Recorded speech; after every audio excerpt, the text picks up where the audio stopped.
Yeah, so check recording and mic is on.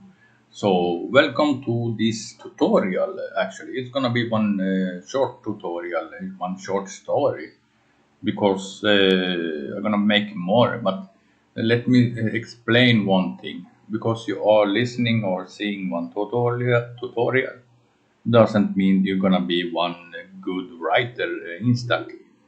Because my brother said you need to write about 100 short stories from 500 to 1000 words, about 100 stories before you write your big novel. Because if you don't practice, you will never get good. So I have done that, and I will give you some more tips on the way. So I always, when I start writing, I have already the title in the mind. So I'm gonna write, gonna be my children's story, the mystery of the missing moonbeam. And also why I'm always talking out loud when I'm thinking, because if you do that, you will notice if you write something wrong, and because the brain works like that. If you don't say nothing when like only writing the mystery of the missing moonbeam and don't write, let's say it, because then you're not gonna know if it's good or not, because the brain works in one way that if you say it, the brain will notice it more faster if it's wrong or not. So you always write copyright and make the copyright symbol afterwards, like that. Doing the libro, right there. Then write year, then comma, and then your name, and of course all rights reserved. That means that this is copyrighted for you. Put it in the middle to make it. And I always use heading number 3. And also I'm gonna put one dot here because I'm gonna make one story of this afterwards. They say deep, so gonna be body text. Yeah. Now we're gonna also save it.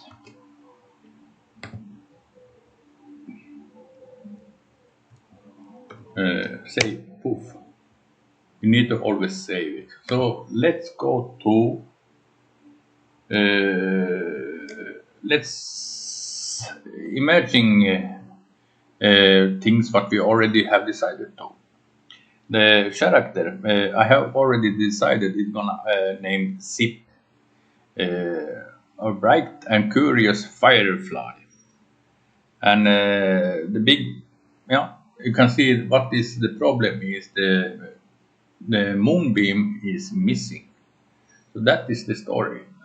Then you have already the story if you know the character and the title of the missing moonbeam. So now we're gonna write one story. No, I'm focusing on each part unfold. Step 1: setting the scene and introducing the character.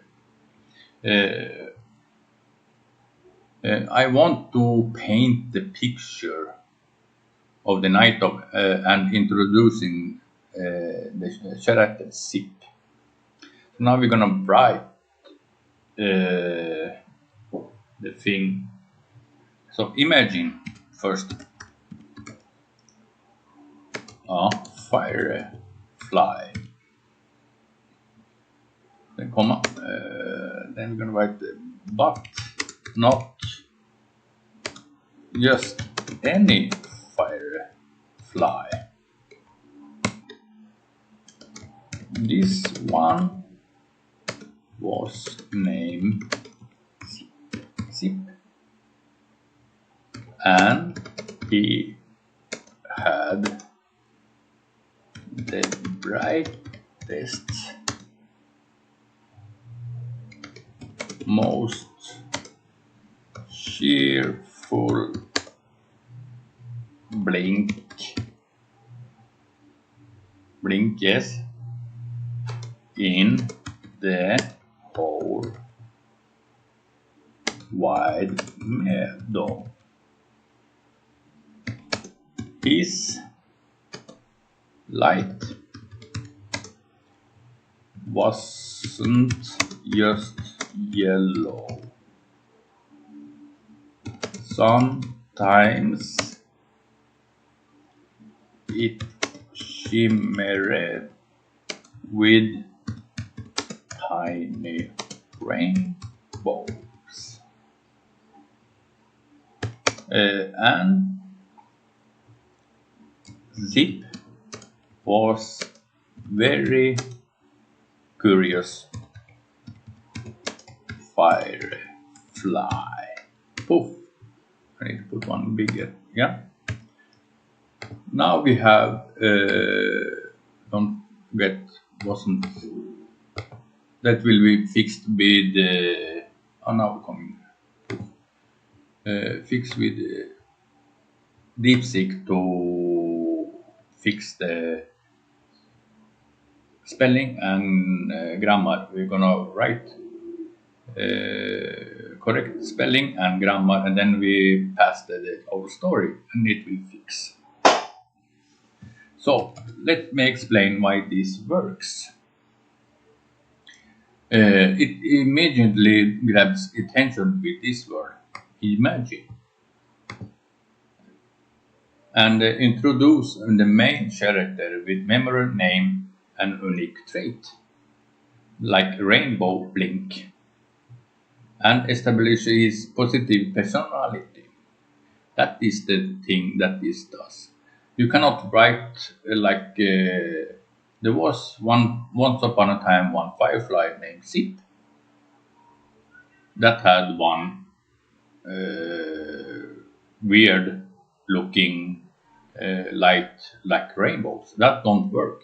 You need to write like it is one story, not just explaining what it is. Now we're gonna go to step 2, introducing the problem. How will Zip discover the missing moonbeam? It needs to be part of his routine. So we're gonna start writing that. First I'm gonna take one sip of the coffee. Yeah. Zip was very curious firefly. He loved zooming through the tall grass, saying hello.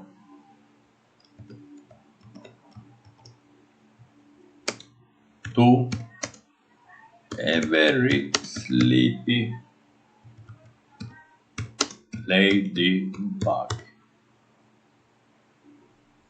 and waving his light at the grumpy earthworms. Now listen, one night, I'm gonna put one top there, because we started with writing like, yeah, a little story, and then suddenly it changes. One night, I put it like that. As Zip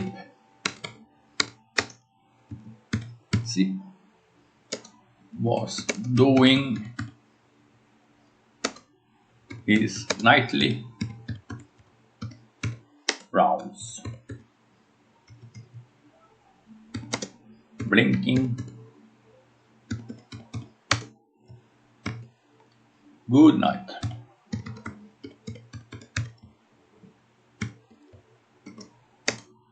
Let's save.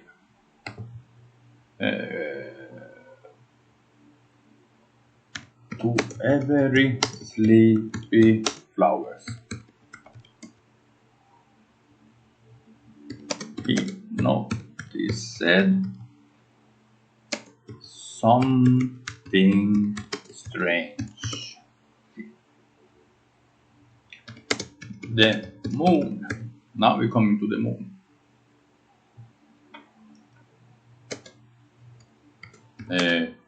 Usually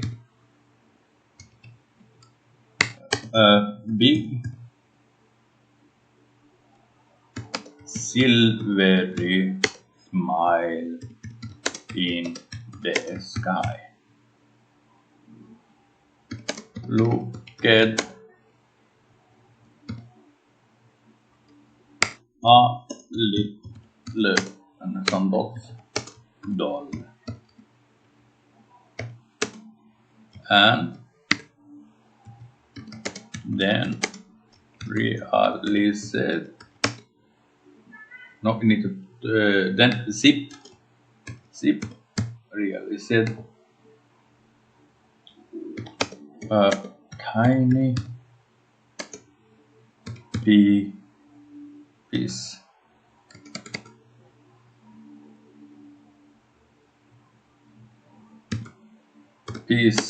of it's like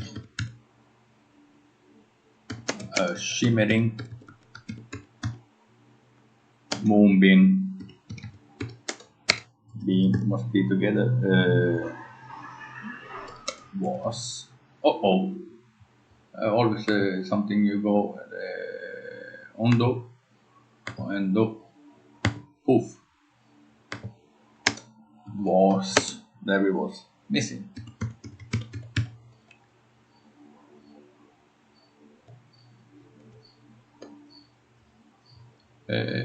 Dot save. Now explain why this will work. It connects the problem to zip usual activity, making it natural discovery. The description, the moon dulliness creates a sense of something being wrong, because it's this everything. It started to like a normal routine, like doing, like sleepy ladybug and waving and his light and grumpy up. One night, there the starting the something is happening. As the ship was doing nightly round, blinking good night with this, because he's one firefly blinking to every sleepy one. He noticed some strange, the something strange.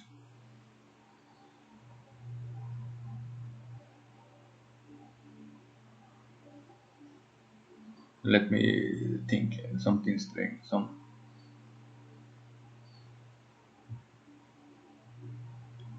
I have write something wrong. Very strange. Should be very strange. Very strange. That is better. Now it is the moon was quite looks like dull, and simply a tiny piece of its light, a shimmering moonbeam, was missing. So that's why it will work. But you should never copy my style of writing, because you will more you practice, you will get your own style of writing. I have like 2 or 3 different style of writing. I have like this, and then I write action and horror. I write differently, and then I can write have like Kung Fu Hare and the Black Ninja is different. I write like I write in the beginning when I started to write. Okay, step 3, the beginning of the quest. Zip won't solve this alone. He needs to ask for help. Who would a firefly talk to? a ground creature like a rabbit, maybe, because always when you write one children's story, you need to have more than one character. Because, like a Kung Fu Hare, I'm writing, he has the mother, 15 siblings, then he has Donkey Pull now, and Master Mouse, and the boss, of course, of uh, the carrot field. So, and there are more things. You need to have more characters in one story. Okay, let's write. Oh, dear. Screaming. And then we need to put like this. Buzz. Remember, he's one firefly. Zip.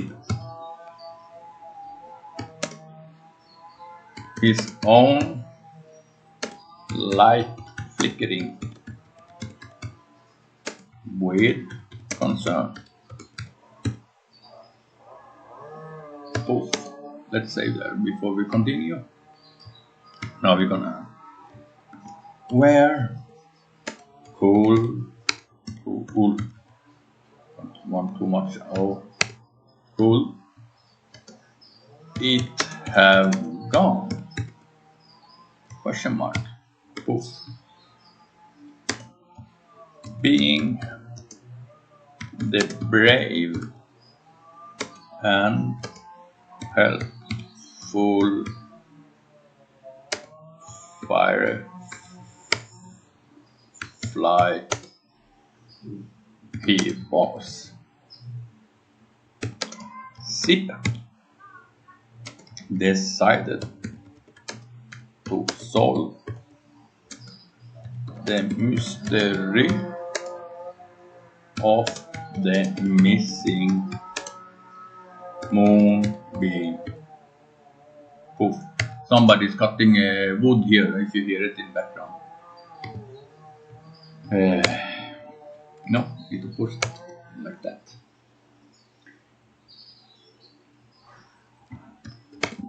He zipped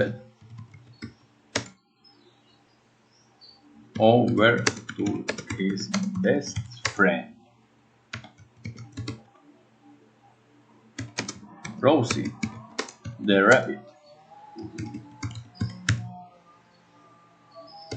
who was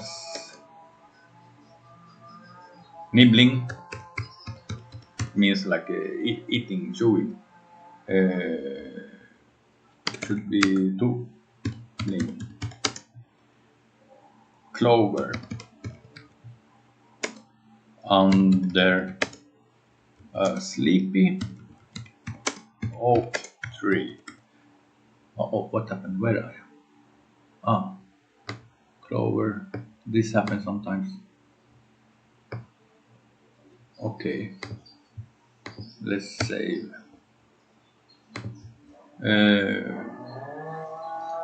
Because children like here. Oh, one oak tree can sleep. So you write sleepy oak tree.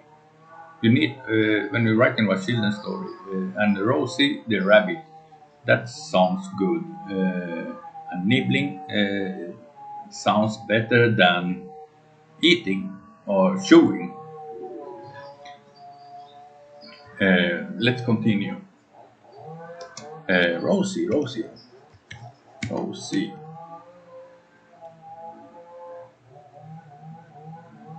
Screaming, of course. Rosie. Poof. Zip called out. His light blinking. Accidentally sounds good. Accidentally. Poof. Maybe it's not correct there. Let's see what is.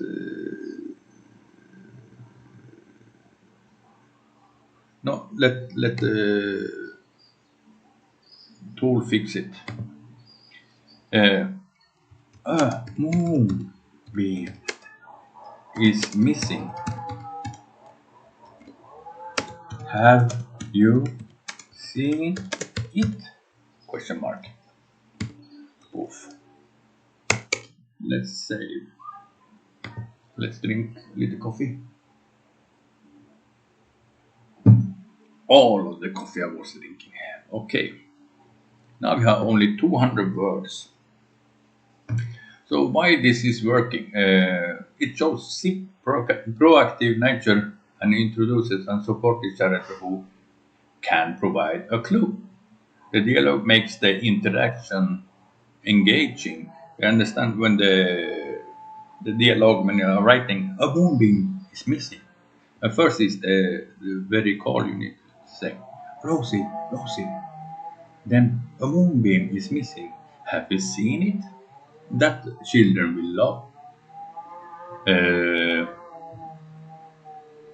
So that's why it works. So step 4, it will follow the clue. One clue. The clue needs to lead Zip and slightly more adventurous location. So you need to be in one more other place, maybe. So let's start writing.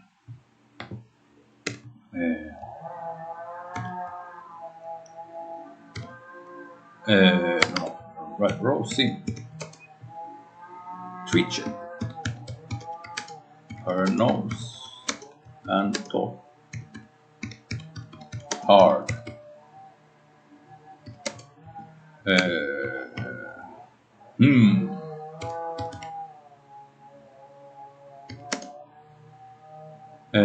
I did see something shiny fall near the whispering woods earlier, yeah.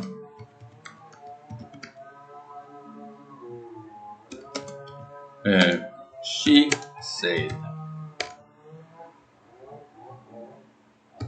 her whiskers wiggling. That will make the characters more alive. Right, like here, Rosie twitched her nose. I think thought her. That is one thing. Twitched the nose, and then suddenly her whisker wiggling. So that is one thing. So let's save from here, and we go writing more. Now one. It looked like a tiny tear of light. Let's say Zip thanked Rosie and zoom forward. No, towards, not two words. You know why I'm saying it out loud sounds better now. So towards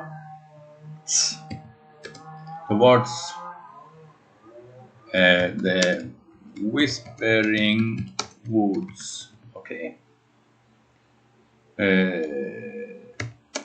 It was a little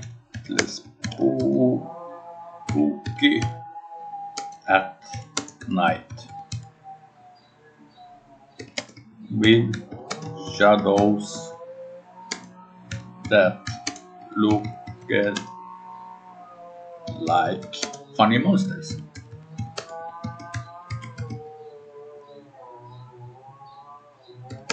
But Zip was determined. I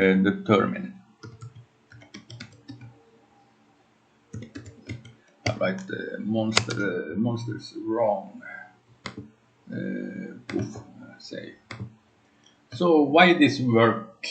It provides the clear direction of for Zip searches and it introduces a hint of mild danger to make the adventure more interesting. Because of the it was a little spooky at night with shadows that look like funny monsters.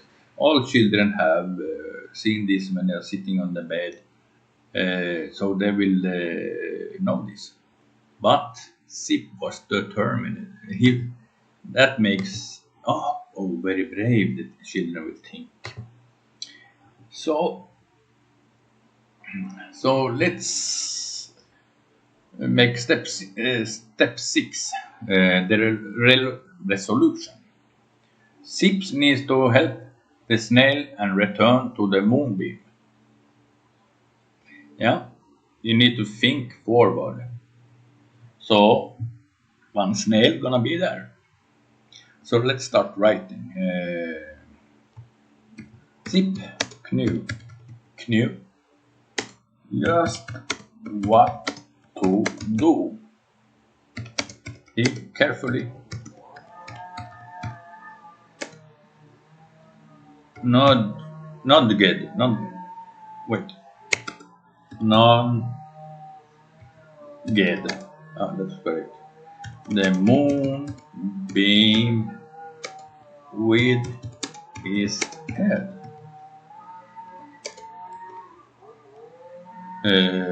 Hop on. Lit the friend. And then I need to scream. He bust.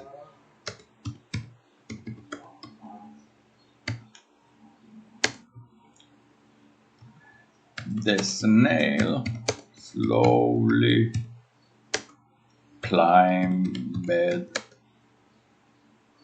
onto the shimmering light. Let's say, remember, always say. You can press Control S,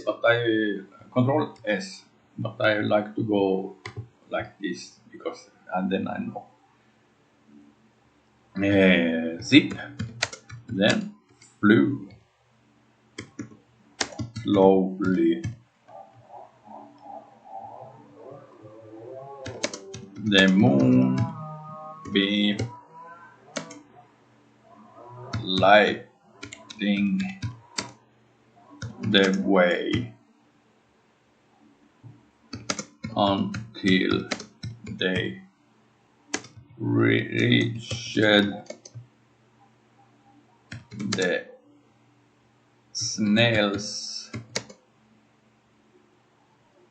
cozy little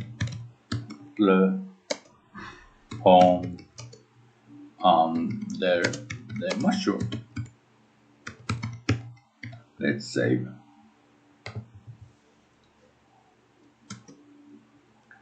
The snail's face lit up.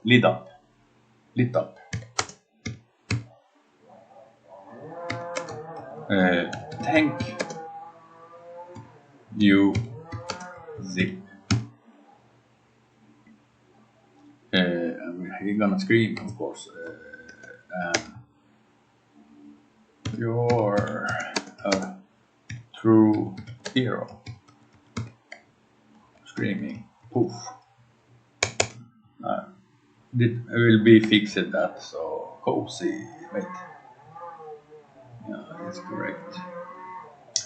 So why this works? It shows that Zip's taking action to solve both problems, the Missing Moonbeam and the snail's lost way, because it making two things at the same time, going for the moonbeam and helping the snail to go home. So that is good, two things, and the children love it. So now we're gonna finalize this. So step 7, the conclusion. The story needs a satisfying ending that reinforces Zip's character. So it need one very good ending. Now here the snail, and then Rosie the rabbit. So is, and then also the don't like the earthworms because they are grumpy, but he's like the ladybugs and waving with his light. So now we will write the ending. So with the snail safely home, Zip carefully carried the moonbeam back up to the sky. It fits or fits. I remember right like that.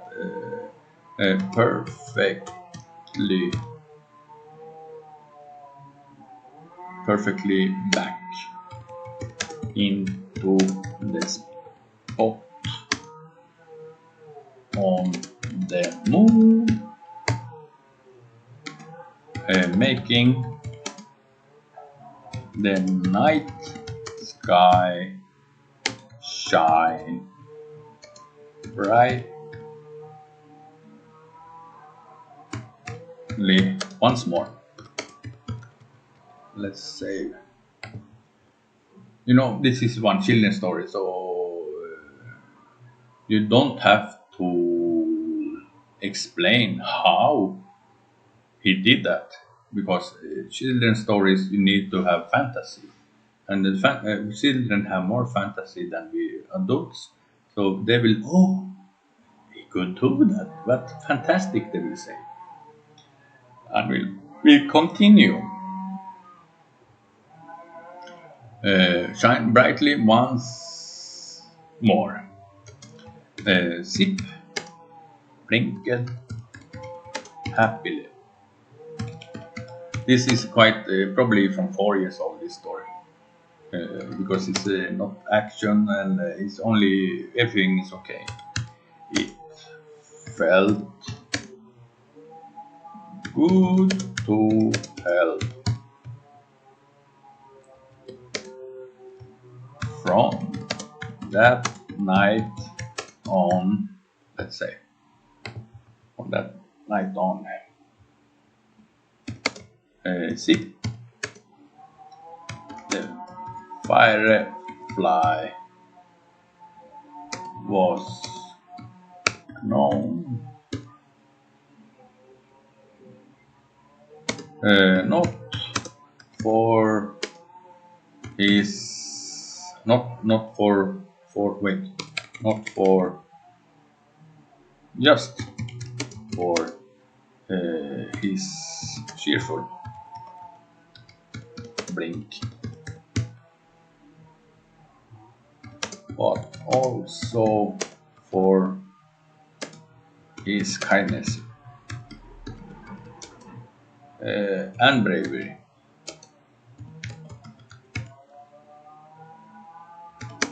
And every time he looked up to the sparkling moon,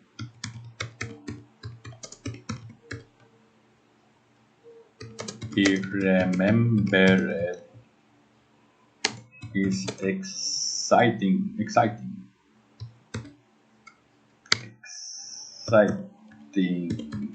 adventure in the whispering woods. At the end. Let's save. Yeah. So why this works? It brings the story full circle, resolve the initial problem, and leaves the reader with a positive message about Zip's character. This direct writing approach demonstrates how the story unfolds step by step, with explanations of the thoughts process behind each part. It focuses on the how of writing writing by showing the progression of ideas and sentences as the story is built. So meaning this is finished, and I make this in 7 steps for you to make. So basically, the step 1 is the introducing the character. You need to always do that. Don't write online. You need to write and explain how he is, what he is, and what he doing, and things and so on. And in step 2, you introduce the problem of the story. In this case, was the missing moonbeam. And in step 3, the beginning of the quest can happen till like have advice from friends, or ask friends, or if they have seen something to help to solve the problem.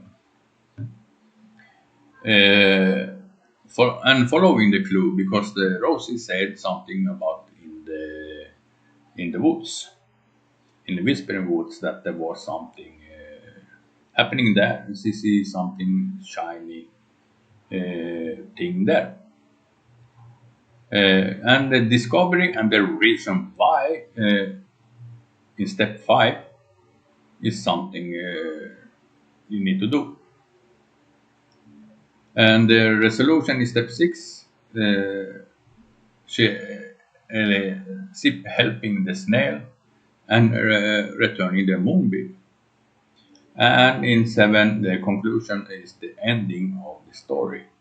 Everyone is happy, and nobody asking how we did, because children will love mysteries, and then have thinking more than we do when there are children stories like this. You need to explain everything. See, I could explain this maybe in these words, how much words, but it never be good. If I write this story double the size and add more, how you say, more deep in I could make things even more. But then it will be one step up to 6 years old, because this is from 4 years old, this story. And if you add more complexly, they're gonna be more detailed description. It will be add more in the age group. And if you add action, then you need to little bit action you need to have from 8 years old. So, and if you write one story, you can always ask DeepSeek what you rate this story. You save it as a PDF, and then you only add the file in DeepSeek, and then rate this from 1 to 5 stars, and what is wrong, what is good, and what is wrong. Then DeepSeek will write for you. They need to more deeply in their character, or missing humor, or to make it good. And you can ask what the story is, what age it is. That can the DeepSeek help you. And of course, I'm going to use this now for spelling and grammar correct this. And I'm probably gonna be one small short video in later today, because now I'm gonna write Sasa's Secret, the new story, Missing the story number 10. So thank you for listening, and see you in next episode.